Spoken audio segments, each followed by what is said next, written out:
ಕಾರ್ಕಳ ಪಡುಬಿದ್ರೆ ರಾಜ್ಯ ಹೆದ್ದಾರಿ ಕಳೆದ 4 ವರ್ಷಗಳ ಹಿಂದೆ ರಾಜ್ಯ ಸರ್ಕಾರದ ಅನುದಾನದಿಂದ ಪೂರ್ಣಗೊಂಡಿದೆ. ಆದರೆ ಇದೀಗ ಬೆಳ್ಮಣ್ಣು ಪರಿಸರದಲ್ಲಿ ಖಾಸಗಿ ಸಂಸ್ಥೆಯೊಂದು ಟೋಲ್ ಸಂಗ್ರಹಕ್ಕೆ ಮುಂದಾಗಿದ್ದು ಇದಕ್ಕೆ ವಿರೋಧ ವ್ಯಕ್ತವಾಗಿದೆ.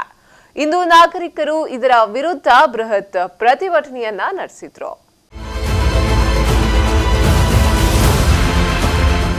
ಪಡುಬಿದ್ರೆ ಕಾರ್ಕಳ ರಾಜ್ಯ ಹೆದ್ದಾರಿ ಸುಮಾರು 40ಕ್ಕೂ ಅಧಿಕ ಹಳ್ಳಿಗಳನ್ನ ಸಂಪರ್ಕಿಸುವ ಹೆದ್ದಾರಿಯಾಗಿದೆ.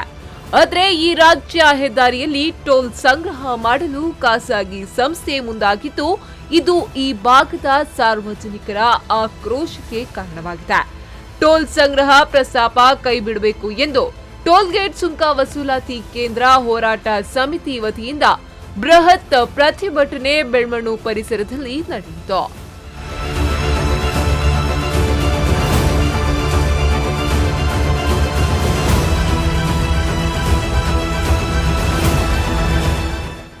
ವಿವಿಧ ರಾಜಕೀಯ ಪಕ್ಷದ ಮುಖಂಡರು, ಧಾರ್ಮಿಕ ಮುಖಂಡರು ಸೇರಿದಂತೆ 1000ಕ್ಕೂ ಅಧಿಕ ಪ್ರತಿಭಟನೆಕಾರರು ಪ್ರತಿಭಟನೆಯಲ್ಲಿ ಭಾಗವಹಿಸಿದ್ರು.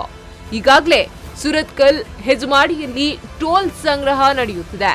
ಇದೀಗ ರಾಜ್ಯ ಸರ್ಕಾರ ರಾಜ್ಯ ಹೆದ್ದಾರಿಯಲ್ಲೂ ಟೋಲ್ ಸಂಗ್ರಹಿಸಲು ಮುಂದಾಗಿದ್ದು ಬರೀ 10-20 ಕಿಲೋಮೀಟರ್ ವ್ಯಾಪ್ತಿಯಲ್ಲಿ 3 ಟೋಲ್ ಗೇಟ್ ದಾಟಬೇಕಾದ ಅನಿವಾರ್ಯತೆ ಪಡುಬಿದ್ರೆ ಕಾರ್ಕಳದ ಸಾರ್ವಜನಿಕರಿಗಿದೆ. ನಾವು ಈ ರಾಜ್ಯ ಹೆದ್ದಾರಿಯಲ್ಲಿ ಎಲ್ಲಿ ಸಹ ಈ ಪಡುಬಿದ್ರೆಯಿಂದ ಕಾರ್ಕಳ ತನಕ ಎಲ್ಲಿ ಸಹ ಸುಂಕ ವಸೂಲಾತಿ ಕೇಂದ್ರ ಮಾಡಬಾರ್ದು, ಮಾಡಿದ್ರೆ ಸಾರ್ವಜನಿಕರಿಗೆ ಬಹಳ ತೊಂದರೆ ಆಗ್ತದೆ ಅಂತ ಹೇಳಿ ನಾನು ಈ ಮೂಲಕ ಸರ್ಕಾರವನ್ನು ಒತ್ತಾಯ ಮಾಡ್ತಾ ಇದ್ದೇನೆ. ಹೆದ್ದಾರಿಯಾಗಿ 4 ವರ್ಷ ಆಯಿತು. 4 ವರ್ಷದಿಂದ ಜನರು ಇದನ್ನು ಉಪಯೋಗಿಸ್ತಾ ಇದ್ದಾರೆ. ಈಗ ಏಕಾಏಕಿ ಈ ಒಂದು ಟೋಲ್ ಪ್ರಸ್ತಾವನೆ ಸಾರ್ವಜನಿಕರ ಮುಂದೆ ಇಟ್ಟಿದ್ದಾರೆ. ಈ ಹಿನ್ನೆಲೆಯಲ್ಲಿ ಟೋಲ್ ಸಂಗ್ರಹ ಪ್ರಸ್ತಾಪ ಕೈಬಿಡಬೇಕು, ಇಲ್ಲವಾದ್ರೆ ಮುಂದಿನ ದಿನಗಳಲ್ಲಿ ಉಗ್ರ ಪ್ರತಿಭಟನೆಯನ್ನ ನಡೆಸಲಾಗುವುದು ಅಂತ ಪ್ರತಿಭಟನಾಕಾರರು ಎಚ್ಚರಿಸಿದ್ರು. Pallavi Santosh, V4 News 24/7 Udupi.